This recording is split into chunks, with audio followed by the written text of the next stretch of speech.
Hey, welcome to Solo Ship Week 6. Squirrel Patrol, James the win. Hey, how was your Week 5? Week 5 was okay. Week 5 was okay. It was a nice weekend of props. It was a just miss in tournaments, like just outside the money, but also like I kept trying to figure out how to fit Gabe Davis plus Justin Jefferson on my main build and didn't figure it out. So I ended up with Tyreek Hill and Jacoby Myers. So Jacoby was fine, but Tyreek Hill kind of sunk things. But it is what it is. Profitable week's profitable week. How about you? I almost did us proud. I so I was actually at the beach. Like my family went out to Rehoboth just for like a quick like getaway. Yeah, it's just a couple hours from here. And I played a little bit later in my normal volume. I had forgotten that I won a satellite ticket to the 4,000 Millie Maker on Monday. I think it was Monday Night Football. Yeah. Won the like satellite ticket. So I had one entry for it, and I finished in 8th place. So Nice. yeah, And you almost forgot to build it. You almost forgot to build the roster. Yeah, I mean, I was gonna do like a few, like I was gonna do lineups like Sunday morning, but I was planning just to do like like a typical like 150 build and put it in like the Millie Maker or something, like the $20 Millie Maker.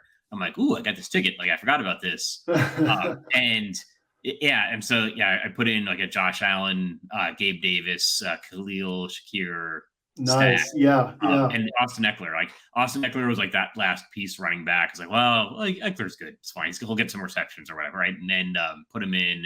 And I think that was like the difference maker. But I was in third place. It was the best setup like psychologically because like I was in third place going into the afternoon games and I knew I could not go up. But I presumed I was going to go down a lot. And actually, I did go back and forth over like, should I? Because the only player I'd left was the Cowboys defense, and I actually thought I'm going to keep it in. Like, I'm not going to try to go for first because, like, I mean, it was third place was like 100,000. I think 8th was 30,000. Like, I'm going to lose too much. I think swapping to one of the remaining defenses. Yeah, it's one of the remaining defenses that had like almost no shot at outscoring. Yeah. Yeah, That's nice.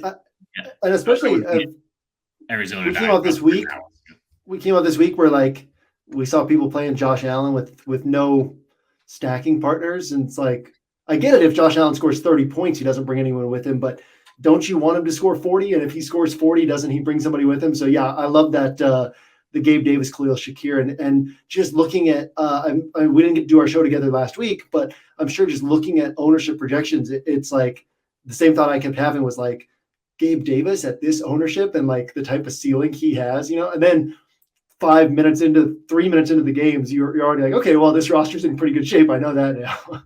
Yeah, it's like 98-yard touchdown or something. I barely had just finished entering my lineups, and I go look at my phone. Like, how does Buffalo already have a touchdown? It's like, oh, I guess that's how. And that was a good pick, on that one. I very rarely am going to enter like a Millie Maker with just one entry. Yeah, I'm usually not going to play the $4,000 Millie Maker, so I'm not going to max enter it. And so I just was fortunate that I had a one satellite ticket. Actually, went with probably a chalkier build than I would have normally. Although I think Brady was probably like the chalkier quarterback than Josh Allen. And Gabe was like what 3-4% owned in there, right? Was it Gabe Davis? Yeah.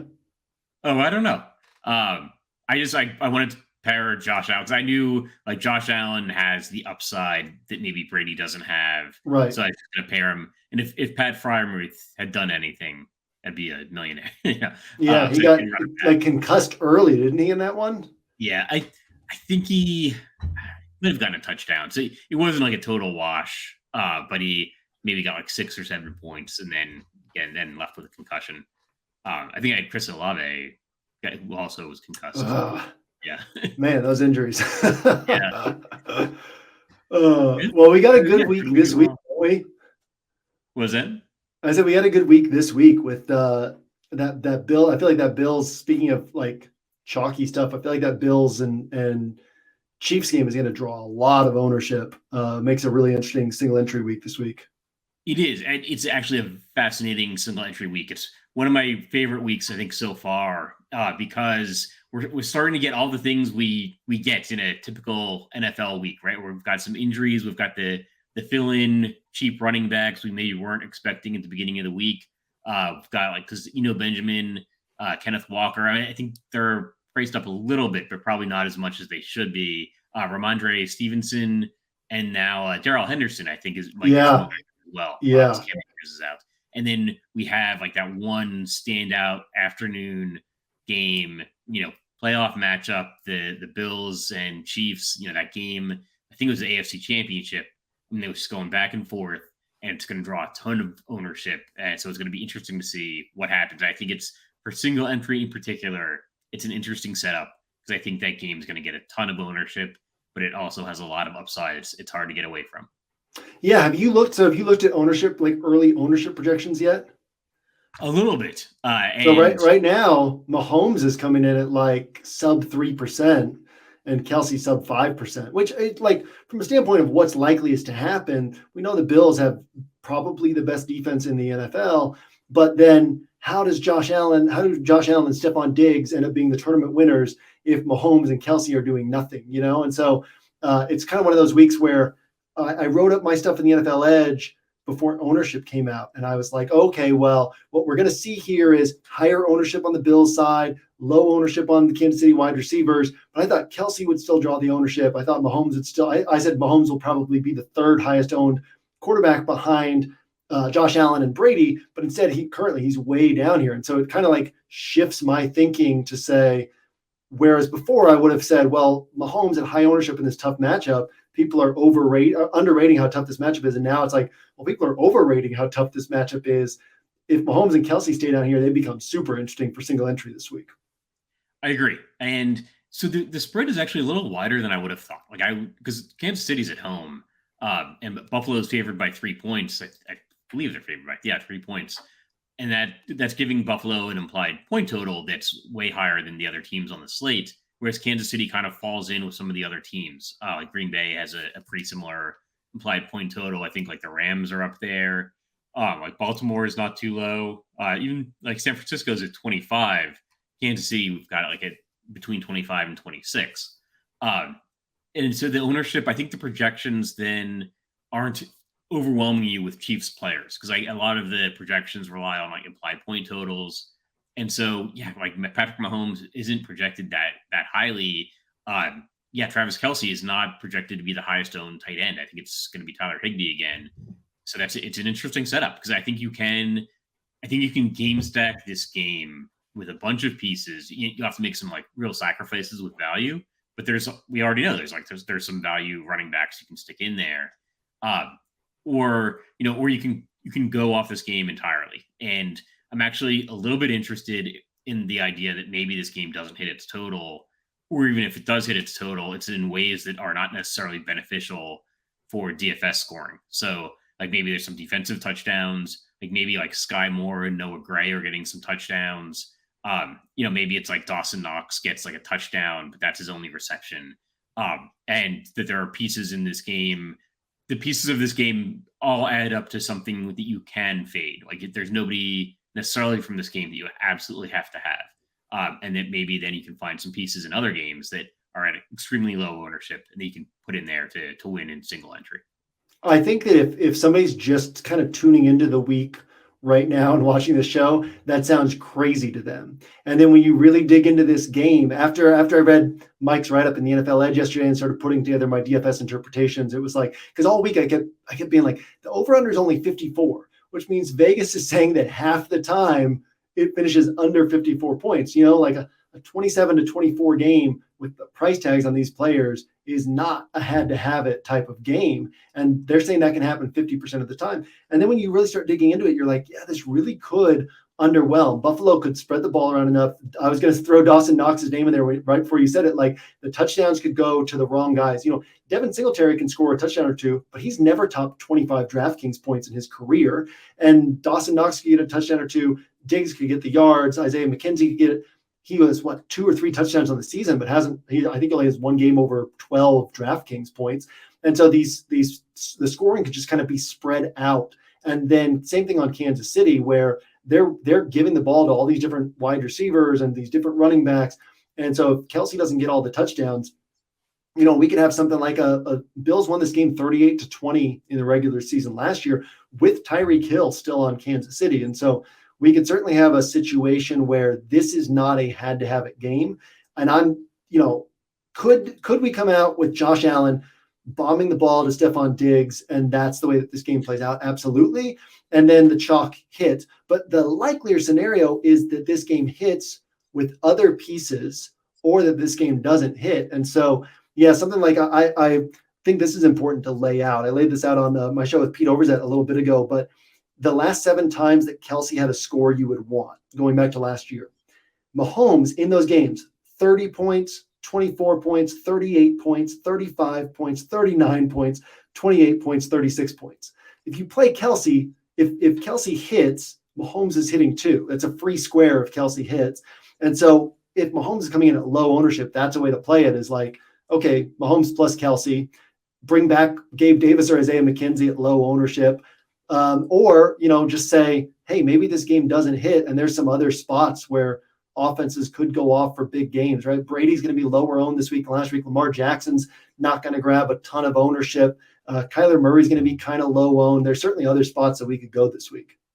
Yeah, I'm kind of leaning towards already, and I rarely have this solid of an idea in my head, on a Friday, that if I do 5 or 6 rosters on FanDuel and DraftKings each, like single entry rosters that I'm putting in, like 6 lineups I'm putting in single entries, or like a 5 max qualifier. Like maybe I only have 1 Josh Allen, and I think that'll put me way under the field, because we've got him projected like 16% ownership, and I think it's gonna be way higher in single entry. Like I think he's gonna be like 25-30%. But if I'm using like a Josh Allen, I'm going to be pairing him with a bunch of Kansas City players. Like it's going to be like a full game stack. And just say, well, I don't want this game to be 28-24 or 31-20. Like I want it to be 42-36, like it was last year, and get all that goodness. Yes, and then from that set of rosters, like 5-6 rosters, maybe I've got 1 Mahomes team, and that'll put me way over the field, like double the field. Because right now I've got him at about 8% ownership. And like, yeah, I mean, if we're expecting all these Bills pieces to go off, then there's gonna, it's gonna be a back and forth game, and we know these teams can do it. We just saw it in the playoffs. So yeah, I mean, it's very possible Mahomes outscores Josh Allen, but yeah, there's other games being played. It's the first week of bye weeks, so there's actually not as many games being played this week as there have been previously. But yeah, like Kyler Murray could get there. I still like Lamar Jackson a lot. I think my favorite correlated pairing, from the RotoGrinders expert survey is I like Lamar Jackson and Saquon Barkley, because those are 2 guys that are probably going to be way more correlated than we would like typically think. Because if Lamar Jackson's getting a bunch of points, then the Giants are probably behind. Then Saquon's getting receptions. I don't know. It might be kind of donkey thinking. I don't know. But I really like that correlated pairing this week, because you're also then going to be missing some pieces from the more expensive pieces, like from the Kansas City Buffalo game. And if that Giants Baltimore game just goes over and the other game goes under, you're leapfrogging a lot of rosters. Yeah, no, I think that's super sharp, and I also think if I'm playing Mahomes and Kelce, I'm probably playing Duvernay, because then my clearest path to first place is Mark Andrews disappointing, but I don't think the Ravens will disappoint. So then you can say, well, I'm getting those Duvernay points that he's ideally taking away from Mark Andrews. And then because if Kelce hits, Mahomes is hitting, well, then that means that if I'm playing Josh Allen, I really want Kelce to not hit, because if I'm playing Josh Allen, why am I not just playing Patrick Mahomes instead, right?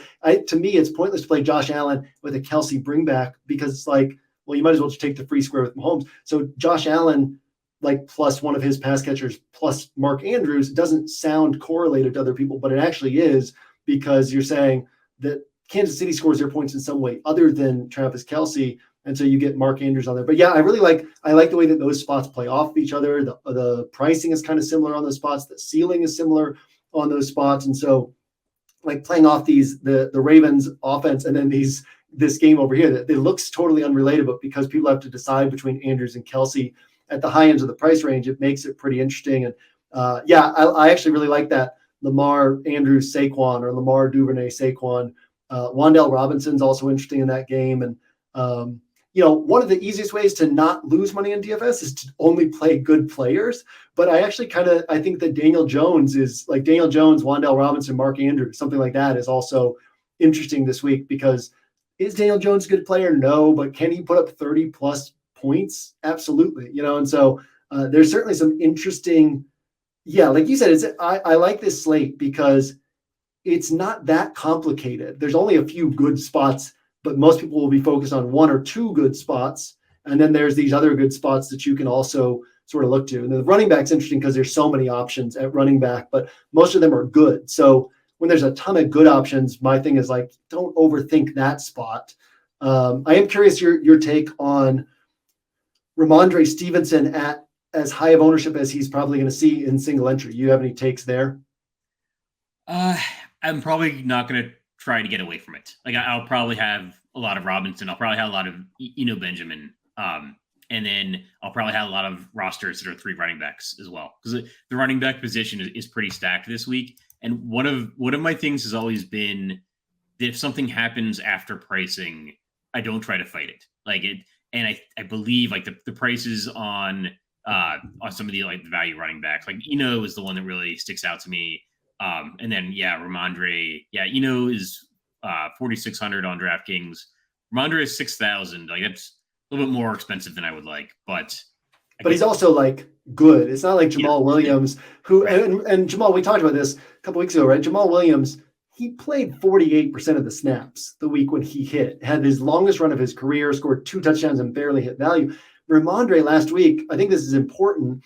He played 54 out of 54 snaps after Damian Harris went down. And Pierre Strong, who's their rookie running back they took in, I think, the 4th round, Pierre Strong was active. Pierre Strong's been active 4 straight games, 0 offensive snaps so far, 0 offensive snaps last week when he was active and Damian Harris went down. And a lot of times these situations where the guy goes down, this is what we said with Jamal Williams, the guy goes down and everybody's like, oh, the next guy's going to get all the touches. And that doesn't happen, right? Like Kenneth Walker is interesting this week, but DJ Dallas is still going to step in and get some touches, get the receiving work. Like Ramandre could literally play every snap against the number 32 run defense by DVOA on an offense that wants to run the ball.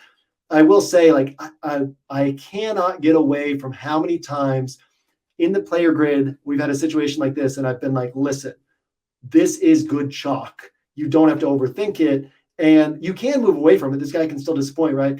But it's good chalk, and then the guy like bombs, right? So that's in my head where I'm like, I've calculated out like what's Ramondre's bad game. It's like 3 catches for 25 yards, 75 rushing yards, no touchdowns, and all of a sudden he's got 12, 13 points, and you didn't need him. But at the same time, he is really good chalk this week, and so I know that we're both like probably our biggest flaws is being too willing to be contrarian, right? And so if we're both like, yeah, I'll play Ramandre Stevenson, that feels good to me. It's just he certainly can still miss this week, and he's going to be like 50% owned. I'm hoping that like the Darrell Henderson news and like all the value opening up might take some away from Ramandre because he's the best play out of all these guys. Yeah, I think, and we've seen Belichick be willing to just run the ball until it doesn't work. Like and we talked, I think last week I talked with Hilo about the idea of playing like Damian Harris and Ramandre Stevenson together. Yeah. And that was a good play. And then Damian Harris went out and Ramandre was suddenly like an incredible play. But now that's the situation this week where he's this incredible play. I'm not going to try to get away from the running back chalk, but the issue is there might be so many chalky running backs that then other guys are getting like completely overlooked. So like I like Saquon this week, and I like the idea of doing some 3 running back rosters. Because I really like Benjamin as well. Like that's supposed to be a high scoring game. Seattle's defense has not looked good. Benjamin seems like a guy that's kind of been chomping at the bit. Where they, as soon as James Conner was dinged up, they're like, well, it's just going to be, like I think Benjamin might carry it the rest of the way for the Cardinals going forward. Because he's a running back that can catch passes as well. So I really like that. And then you've got Kenneth Walker in Seattle. Is like there's DJ Dallas, and I think like Travis Homer might still be alive as well. And we've seen like Pete Carroll kind of play some running back games before. Whereas with Belichick, I think we've seen him with one good running back. I mean, I may be going back to like Corey Dillon, but he'll just run the running back out there right until until it doesn't work anymore. So I do. I like Ramandre Stevenson. All the running backs look good this week. I'm not going to try to get away from it. Yeah, I like hearing that, just because when somebody agrees with you, it makes you feel a little bit better, right? Because I'm going to be disappointed in myself if Ramandre comes out and puts up that 12 or 13 point game, but he's literally like a 25 to 30 touch running back. It will be surprising if he doesn't touch the ball 25 times in this spot against, again, what is on paper the worst run defense in football by DVOA. And so it's a good spot. And yeah, I like the idea too of 3 running backs. You know who else is going to go overlooked is Nick Chubb. Nick Chubb, people don't like playing 2 running backs in the same game. And really, one of the things I said this week on our Tuesday Inner Circle podcast, I said, anytime you can break rules that actually make sense to break them, the rules, what we have is like all these studies that guys like Raybon and Levitan have done over the years of like macro, this is what always works best. So if you can find the individual spots where you can actually break those rules and it's smart, other people don't do it because they're like, ooh, I can't do that. That's against the rules. And so Nick Chubb and Ramandre Stevenson can both hit in the same game. Both teams are going to be highly run-centric. This game should stay close. And both guys can, Nick Chubb can run for 160 yards and Ramandre Stevenson can run for 120 and catch several passes in the same game, right? Nothing prevents him from doing that. But because Ramandre is so popular, Nick Chubb's coming in at like 3-4% ownership. And it's not just because of the pricing. Like Saquon's getting some ownership love, even though he's expensive. It's just people aren't going to go there. And so, yeah, I mean, you can go 3 cheap running backs, or you could go 2 cheap running backs, and then also get up to Saquon, get up to Chubb, get up to one of these guys who can actually really do something. We still don't have news on Jonathan Taylor yet either. They said high ankle sprain, but then they're like, well, he's questionable. I mean, but what if he's out and then Nyheim Hines comes back this week? Nobody's going to be on that one. There's just a lot of running back value that we can play around with this week. And yeah, I think you can go chalky at 2 running back spots and still be different with a 3rd running back. It's interesting. I thought you were going the other way with the Jonathan Taylor thing, because I think he's being totally overlooked. Like maybe even on like a season-long basis. Like he was the number 1 like consensus pick for season-long drafts.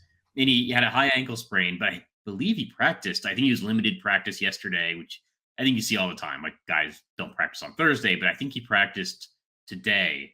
And so I think he might play. And if he plays, like he's not going to see any ownership. He hasn't had a good week, I think, since week 1.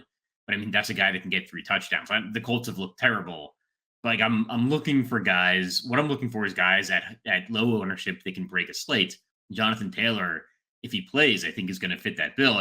But you bring up a good point that if he doesn't play like Nyheim Hines, then again, people are starting to kind of mentally set their rosters like today and tomorrow. If Taylor's out on Sunday, like people are going to overlook Nyheim Hines. So yeah, I think that's an interesting call right there. I think about playing 2 running backs, just a quick point, playing 2 running backs in the same game. I always think of that in week 1 when I'm trying to like turn on my NFL brain and start like putting together week 1 rosters. I don't want these 2 guys in the same roster because like if the whole game is there's 3-yard run, 3-yard run, the clock's running out and they're not going to put up like these good scores. Like with running backs, like with Nick Chubb, what I want from Nick Chubb is a 60-yard run that ends the drive, and then gets the ball back to New England. And then from Ramandre Stevenson, right, I want a 50-yard run that ends the drive. So there's really not as much reason to avoid 2 running backs in the same game as you might think, because you need that outlier score from both of them that's actually making the game go a little bit faster, or at least giving you more plays and more opportunities for the other side.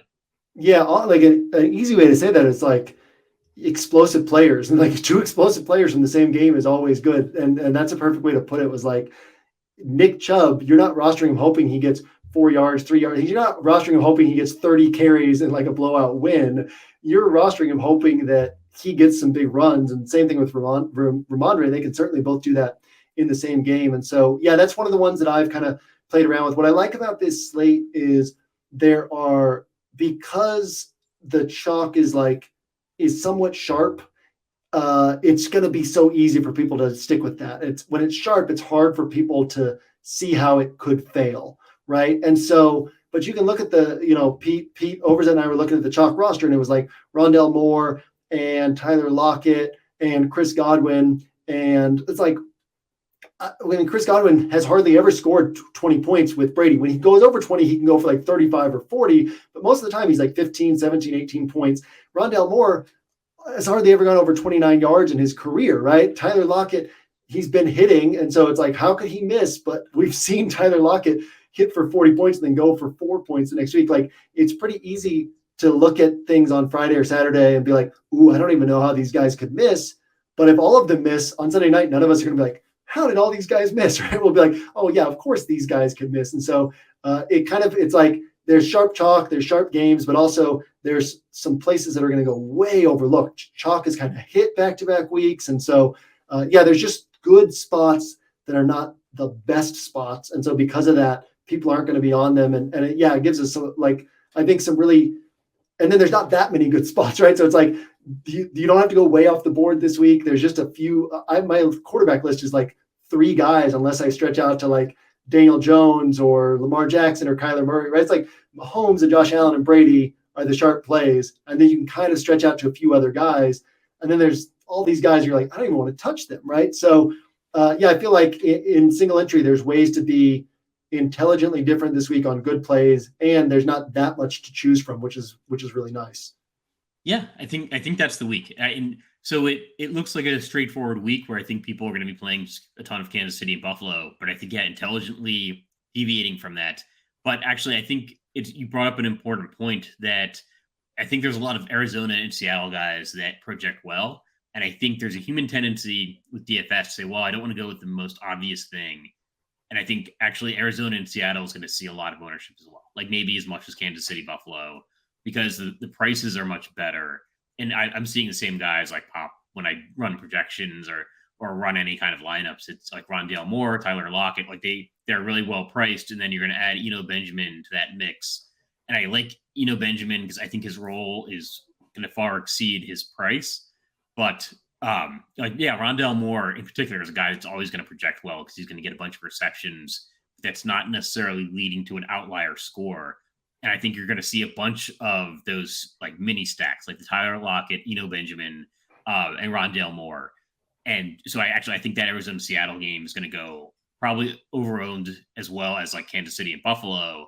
And I think going to some of the other teams that just have the same implied point total, like probably Tampa Bay, Green Bay, and the Rams, I think are going to be a little bit overlooked. But that Rams, Ravens, and the Ravens.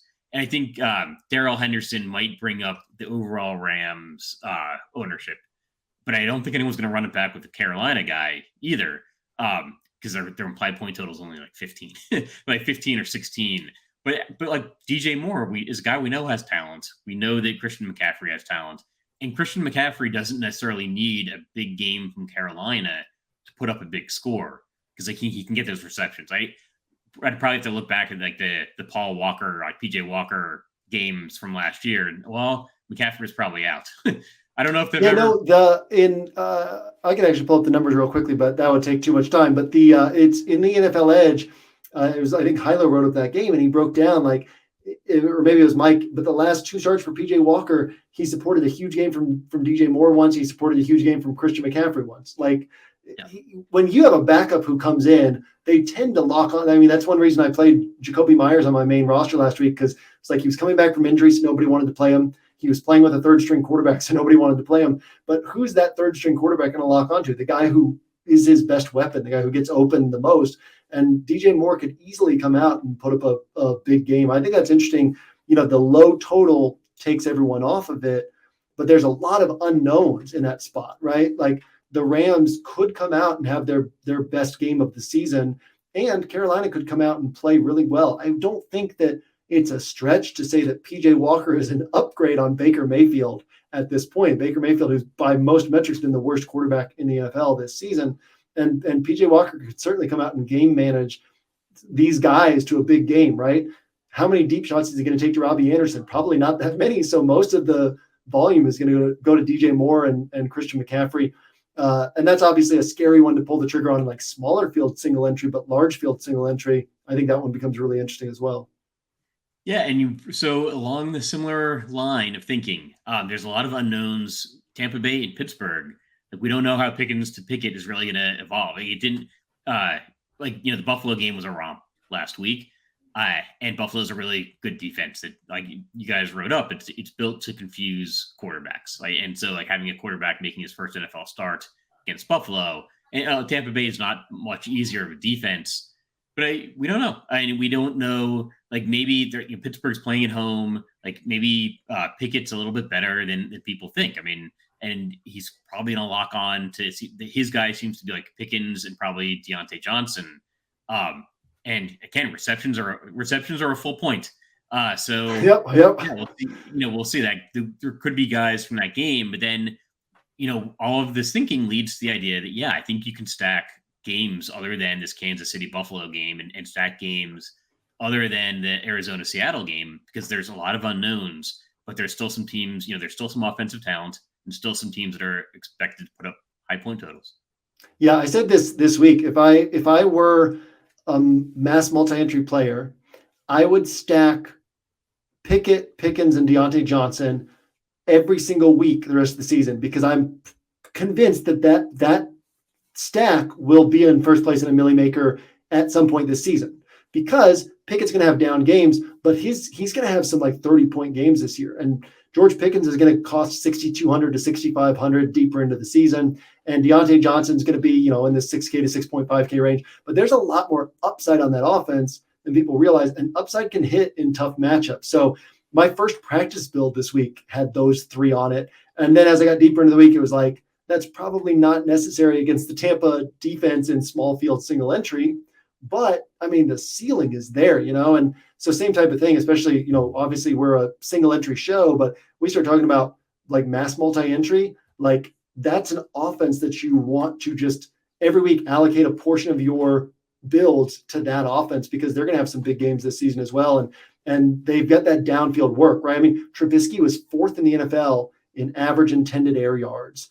And Kenny Pickett's going to come in and do the same thing. They're going to be taking shots downfield, and they're going to hit some of these shots one of these games. Yeah, actually, I think that's an important distinction, because we're a single entry show.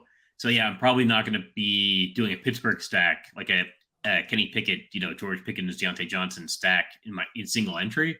But I might do a Tom Brady, Chris Godwin, or Mike Evans pairing, and I won't be afraid to run it back with a Pickens or a Deontay Johnson, knowing that Pittsburgh still put up a good number of yards last week. I think Pickett had over 300 yards. Yeah, and if that's coming with a bunch of receptions and one of the wide receivers that is putting up double-digit receptions with 100 yards, that's probably enough for that price to get there. If Brady and Godwin or Brady and Mike Evans are going off. Yeah, no, I'll probably have George Pickens on my main build this week, to be honest. So any place where you can get that type of upside at a low price tag, I'm going to take it, and I'll be there on the week when it actually ends up hitting for 30 plus points. Yeah, and I think it will. It'll end up hitting, and I like the idea that it's unknown. That's going to lead to lower ownership, but there's still a lot of upside there.